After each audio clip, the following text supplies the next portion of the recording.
Hello प्यारे बच्चों, आप सभी के इस वीडियो में स्वागत है। तो आज हम पढ़ने वाले बच्चों चैप्टर 3 कोऑर्डिनेट ज्योमेट्री एक्सरसाइज 3.1 का ये पहला क्वेश्चन सॉल्व करने वाले हैं।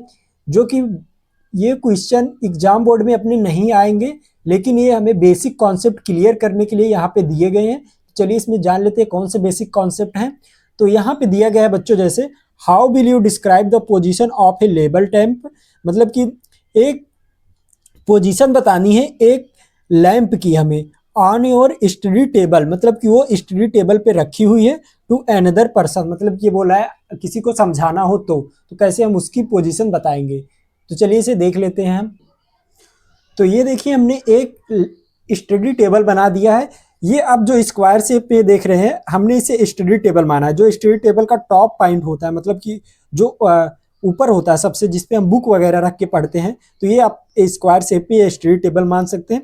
और ये हमने छोटी सी लैंप बनाई है, बहुत ही अच्छा आर्ट नहीं है लेकिन तब भी आपको समझने के लिए काफ़ी है। तो ये हमने एक लैंप बनाई है, बस इसकी पोजीशन बतानी है कि हमारे स्टडी टेबल से ये कितनी दूरी पर, मतलब कि किस जगह पे, कहाँ पे रखी हुई है, बीच में रखी हुई है, किनारे रखी हुई है, तो यही हमें बताना है। तो फॉर एग्जाम्पल हम मान लेते हैं कि यहाँ से हम एक दूरी लेते हैं। तो सबसे पहले हम इसे बताने के लिए क्या करेंगे, हम यहाँ से एक लाइन लकीर यहाँ से ड्रॉ करेंगे और यहाँ से मापेंगे कि ये कितनी दूरी पर है। ये मान लेते हैं, हम कोई भी नंबर ले लेते हैं, मान लेते हैं ये 4 सेंटीमीटर, 4 सेंटीमीटर की दूरी पर है। और इसको मान लेते हैं हम ये 3 सेंटीमीटर की दूरी, ठीक है। तो अब इसकी पोजीशन क्या हो जाएगी बच्चों, कि ये अगर हम किसी को बताना हो तो ये कैसे बताएंगे कि ए बी से हमारी जो लैंप है वो 4 सेंटीमीटर ऊपर है और ए डी से जो हमारी लैंप की स्थिति है वो 3 सेंटीमीटर राइट साइड है, ठीक है। तो इस तरीके से हम इसकी पोजीशन बताएंगे। तो यहाँ पे हम लिख दे रहे हैं ताकि आपको समझ में आ जाए। तो हम इसे लिख सकते हैं यहाँ पे,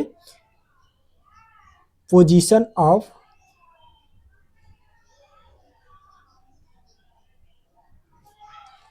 ऑफ द लैंप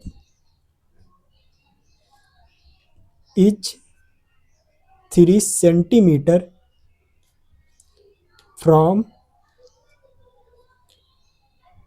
एडी, मतलब कि एडी से हमारा 3 सेंटीमीटर यहाँ पे है और ए बी से हमारा 4 सेंटीमीटर ऊपर है, ठीक है। एंड 4 सेंटीमीटर फ्रॉम एडी, ठीक है। तो ये हमारा क्वेश्चन कंप्लीट हो गया यहाँ पे। तो आपको समझ में आ गया होगा, बस इसे पोजीशन इसकी बतानी थी हमें।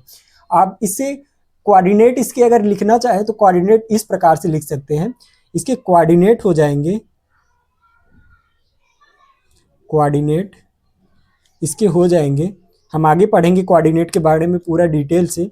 तो इसके कोऑर्डिनेट हो जाएंगे 3,4, 3,4। अगर इसके कोऑर्डिनेट हम इस प्रकार भी लिख सकते हैं, अगर मान लो हम पहले इधर से मापते हैं तो हम इसके कोऑर्डिनेट हम लिखेंगे, कोऑर्डिनेट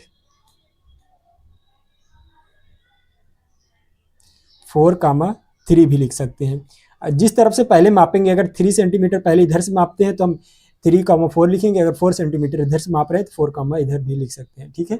तो ये हमारा हो गया कंप्लीट।